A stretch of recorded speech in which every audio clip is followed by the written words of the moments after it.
Anioł stróż czy demon stróż, czyli co naprawdę robi chrzest katolicki. Katolicy uważają, że mają anioła stróża, który ochrania ich przez całe życie. Prawda jednak jest zupełnie inna. Owszem, jest stróż, ale demon stróż, który towarzyszy niemal incognito ochrzczonemu katolikowi przez całe jego życie, od dnia chrztu do dnia śmierci, mając też w niej duży udział. Anioł stróż, a prawo wolnej woli. Katolicy uczą się o wolnej woli danej nam od Stwórcy. Jednocześnie wierzą w to, że jakaś istota od Stwórcy, która także kieruje się wolną wolą i która także ma wolną wolę, będzie naruszać ludzką wolę i decydować za nas. Nie, tak się nie dzieje, ponieważ prawo wolnej woli to najważniejsze prawo w całym wszechświecie i świecie duchowym. Anioł od Stwórcy nie może niczego nakazać, nie może nawet wpływać pośrednio na wolną wolę człowieka. To robią tylko istoty demoniczne, które naruszają prawo wolnej woli. Stróż czy opiekun? Sama nazwa stróż też już sugeruje nam o naturze istoty, która jest do nas przydzielona z dniem chrztu. Stróż na ogół dotyczy zamkniętych przestrzeni, więzień, klatek i tym podobne. Gdyby rzeczywiście istniał anioł, to miałby nazwę anioł opiekun.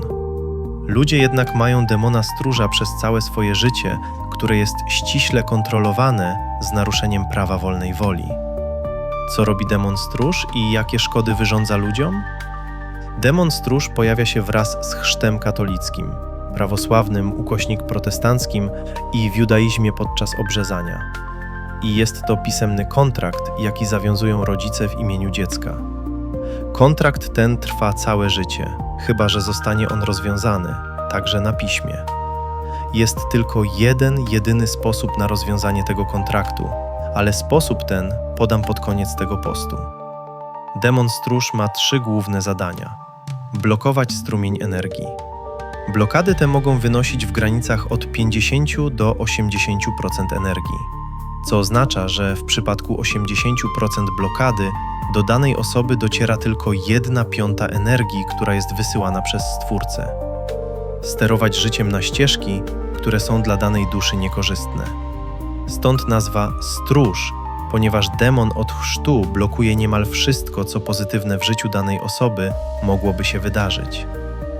Blokować intuicję, ponieważ im większa blokada strumienia energii od Stwórcy, tym mniejsza intuicja od Stwórcy, a w to miejsce wchodzi głos od demona stróża.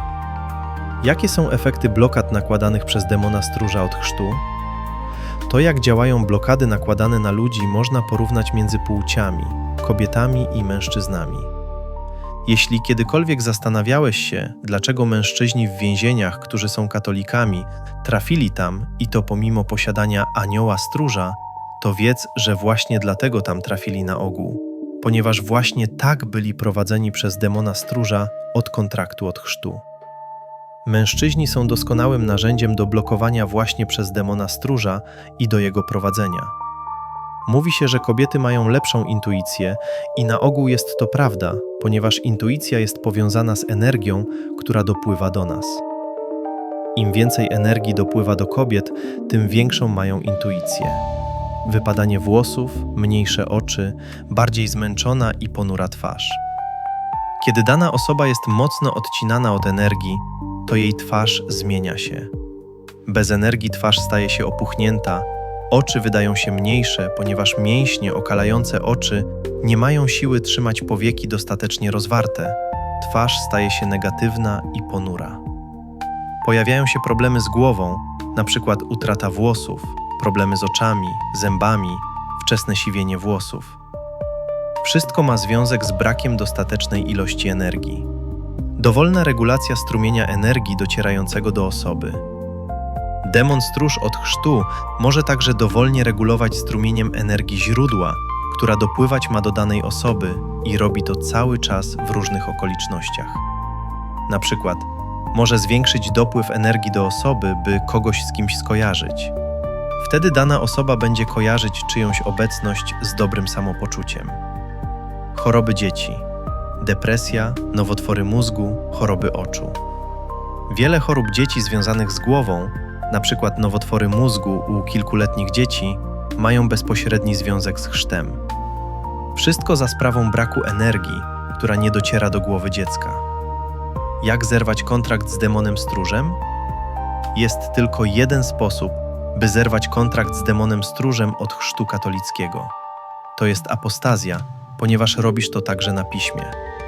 Zwróć uwagę na zdjęcie Kamila przed apostazją i po apostazji. Jeśli przechodziłeś przez różne kościoły i przyjmowałeś w nich chrzest, to będziesz blokowany przez kilka demonów stróżów. Często takie konwersje wiary mogą zakończyć się śmiercią, ponieważ człowiek będzie tak skutecznie blokowany od energii źródła.